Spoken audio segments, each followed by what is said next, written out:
O meu tema é eficiência e processo. Eu vou fazer alguns recortes, eu tinha feito aqui uma apresentação mais completa, que desce dentro dos 30 minutos, mas eu vou tentar dar uns recortes aqui para que a gente possa, enfim, dentro dos 25 minutos, conseguir compreender aquilo que eu quero trazer a vocês. Por quê? Porque eu quero começar com uma história dizendo do que eu acho que não é eficiência. E isso é muito importante porque a eficiência tem, na minha visão, e depois eu explico porquê, o condão de modificar aquilo que se pensa de processo civil brasileiro.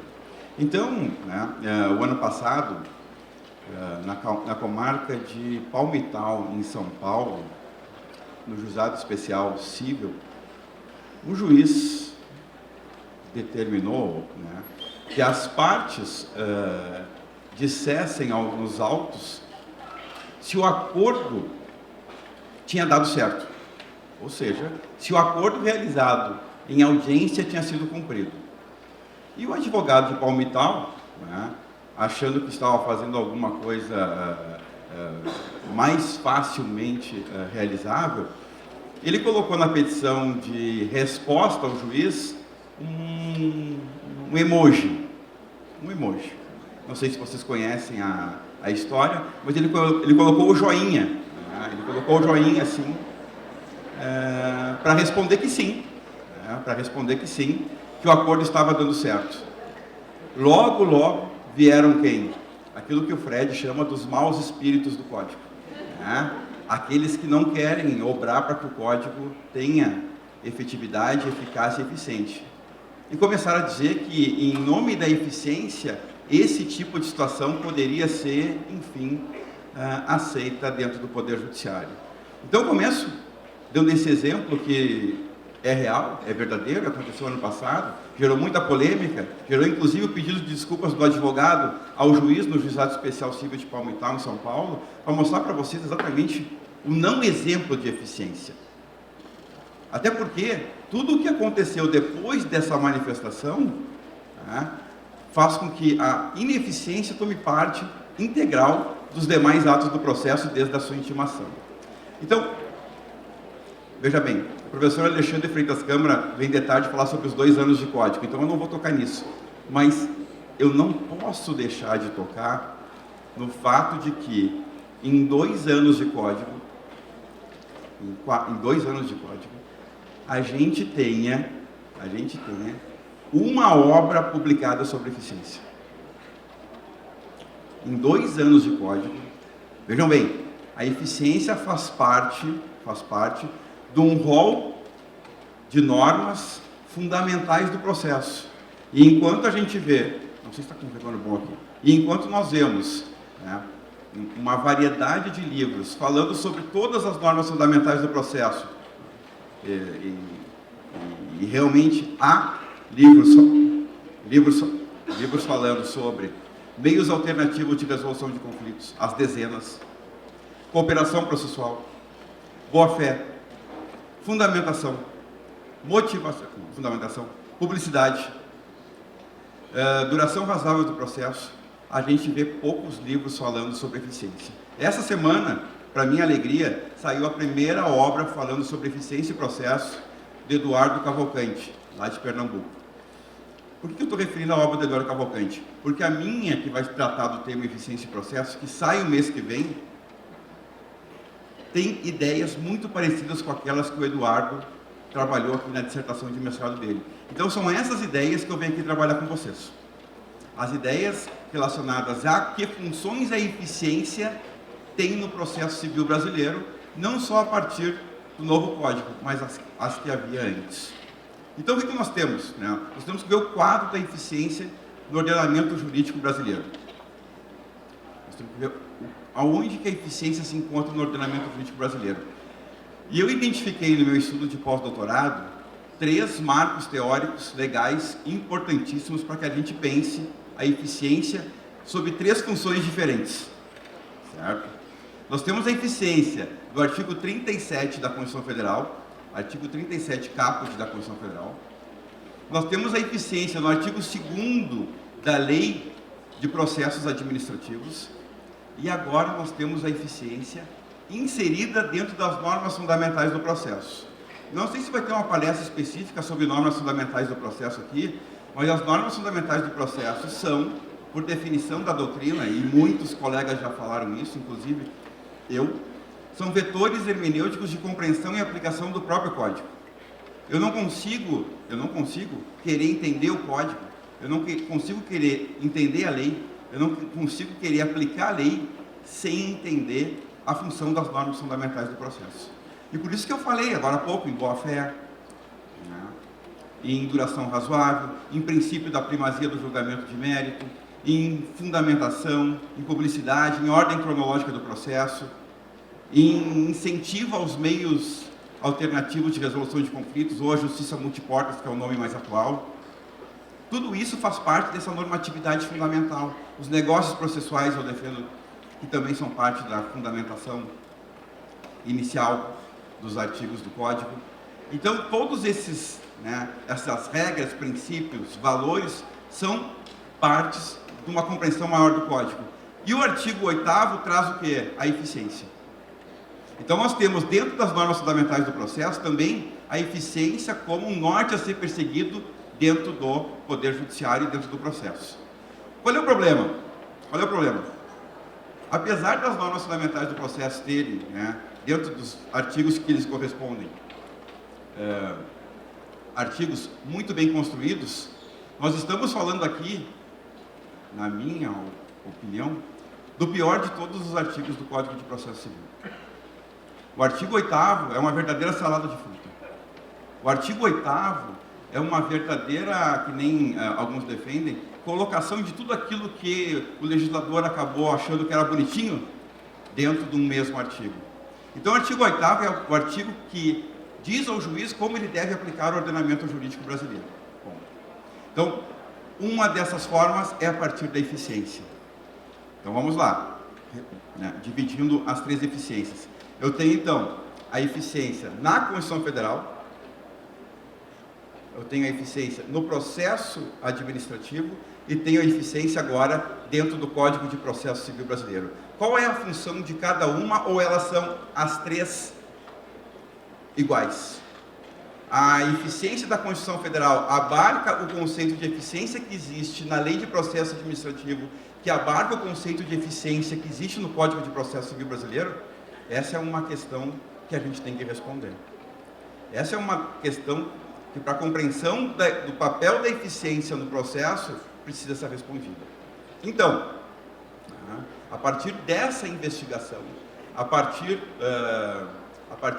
desses exemplos, que eu posso dar mais depois, como trazida inicial do caso do Joinha, é que eu comecei a investigar para que a eficiência não se tornasse exatamente aquilo que a doutrina dos maus espíritos quer que ela se torne. Quer que ela se torne algo feio de se falar. Quer que ela se torne algo que não se pode falar. Por quê? Porque não se compreende a extensão, não se compreende tudo que a eficiência pode dar ao processo. Então vamos lá. Eficiência do artigo 37 da Constituição Federal. É uma eficiência que a administração pública, direta ou indireta, a partir de seus órgãos, deve ter. Ou seja, o Estado deve ser eficiente. O Estado deve ser eficiente gerenciando as suas instituições, diretas ou indiretas, a partir desse conceito tão arraigado da Constituição pela Emenda Constitucional 19 de 98. Então, o que a gente tem no artigo 37, caput da Constituição Federal? A gente tem a eficiência como um princípio. Nós temos a eficiência funcionando como um princípio. E na lei, Marco, e na lei dos processos administrativos federais, a eficiência é um princípio? Veja bem, o artigo 2º da Lei de Processos Administrativos Federais fala, no início, que a eficiência é um princípio. Mas eu trabalhei sobre a ótica, dentro do relatório, depois de pós-doutorado, que possivelmente mês que vem a obra esteja aí, de que a eficiência do artigo 2º é uma regra. É uma regra de gerenciamento de processos. É uma regra endoprocessual. É uma regra na qual o magistrado o magistrado pode, né, gerenciar o processo de acordo com alguns, né, cânones que ele vai ter que, né, no caso concreto, aplicar. Então nós temos a eficiência como princípio, nós temos a eficiência como regra, e agora sim, a eficiência do Código de Processo Civil é qual, Marta? É qual? Para isso, a gente tem que atentar para a leitura do artigo 8º. A leitura do artigo 8º vai nos remeter à explicação do que é a eficiência dentro do processo civil brasileiro na atualidade. Então vamos lá, por que é o pior artigo? Vejam bem, o juiz, ao aplicar o ordenamento jurídico, o faz de acordo com os fins sociais. Já é um pouco complicado. O faz de acordo com o bem comum. Também complicado. Aí, promovendo a dignidade. Promovendo a dignidade. Então, fins sociais, bem comum, promovendo a dignidade. Mediante, e aqui o professor Marcos Vinícius falou agora há pouco, do perigo da razoabilidade, mediante proporcionalidade e razoabilidade. E ao final elenca os princípios da administração pública lá do caput do artigo 37, como também cânones de aplicação do ordenamento jurídico, elegendo então a eficiência comum deles. Então, cortando o artigo, que a gente deve fazer isso, o juiz, ao aplicar o ordenamento jurídico, deve ser eficiente. O juiz, ao aplicar o ordenamento jurídico, deve ser eficiente. Vejam bem, não existia, até então, no ordenamento jurídico brasileiro, um artigo que vinculasse a eficiência à aplicação do ordenamento jurídico. Não. Nem de perto o artigo 37 caput da Constituição Federal fez isso, e nem de perto o artigo 2º da Lei de Processos Administrativos fez isso. Mas o artigo 8º faz.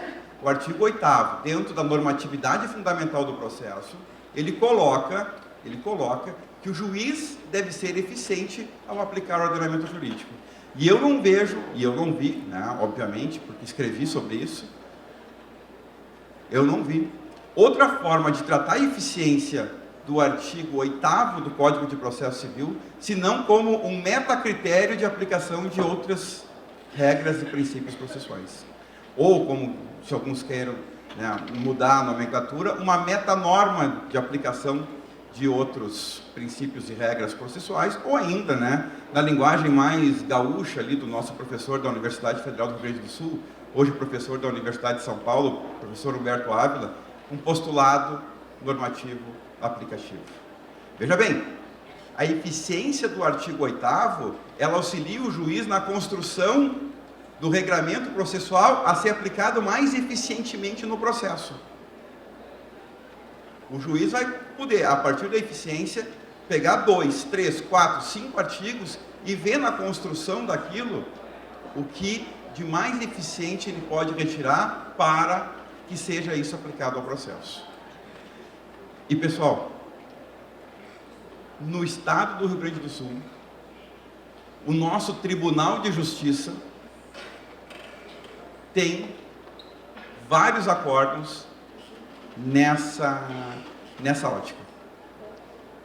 Eu não sei se depois vocês vão fazer uma pesquisa do Tribunal de Justiça de Santa Catarina, em outro qualquer, mas se vocês colocarem, né, no site de pesquisa do Tribunal de Justiça do Rio Grande do Sul, eficiência, artigo 8º, Código de Processo Civil, vocês vão ver que os desembargadores, enfim, os magistrados do Tribunal de Justiça, eles têm o que? Feito a construção hermenêutica de determinados artigos para que o processo seja o mais eficiente possível.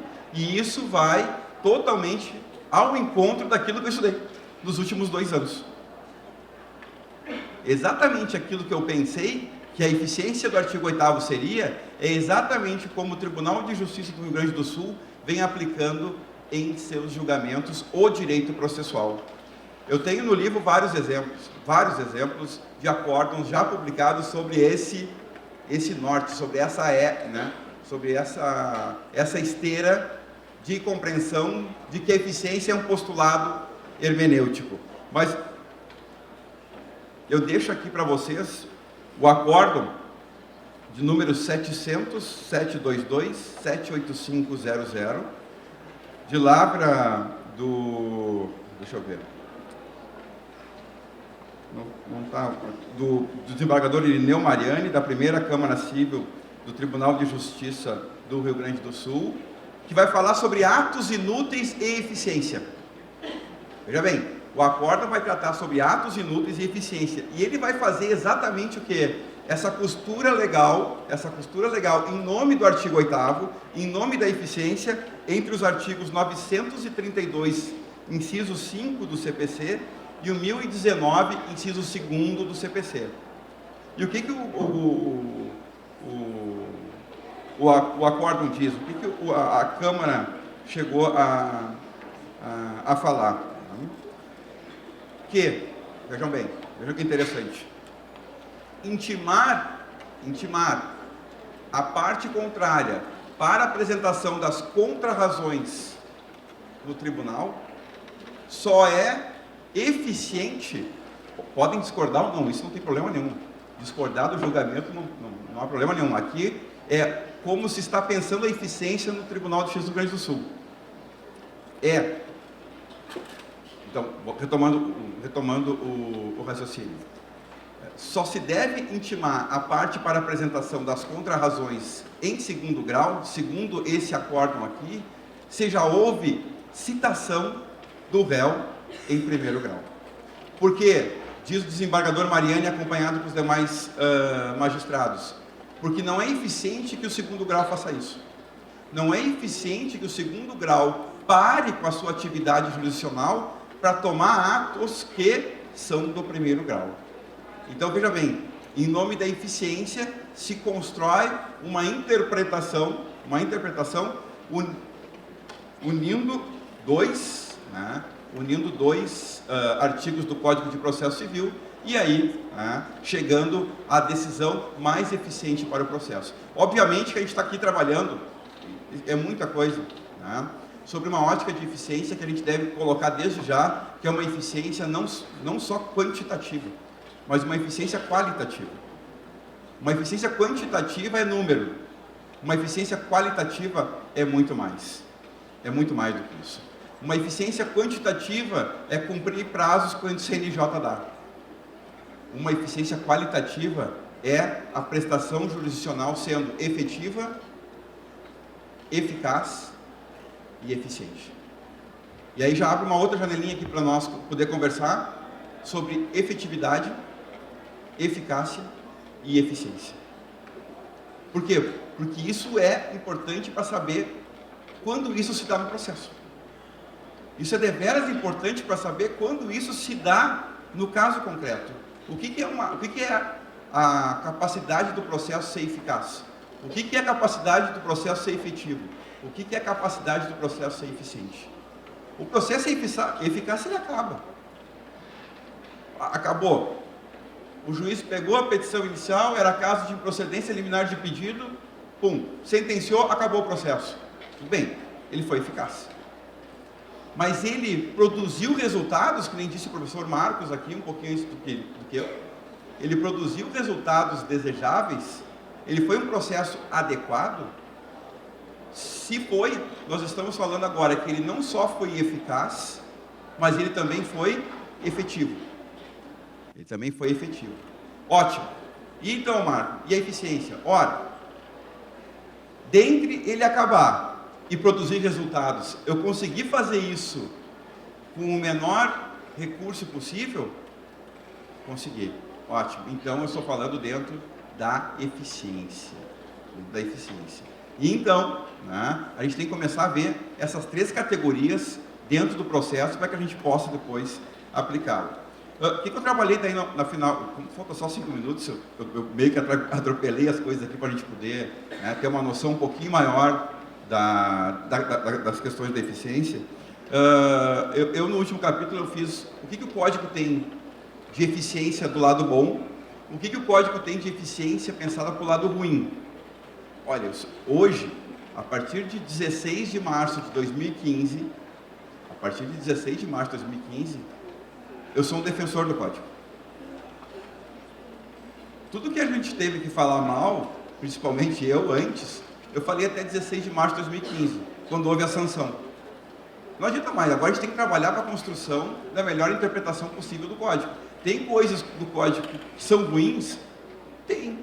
Mas a partir do processo de construção e interpretação a gente pode melhorar. Vamos lá. Algo que a eficiência trouxe dentro do processo, mas não aqui. A eficiência como hermenêutica, a eficiência em geral, podendo ser ela da lei dos processos administrativos, da Constituição Federal ou do artigo 8º.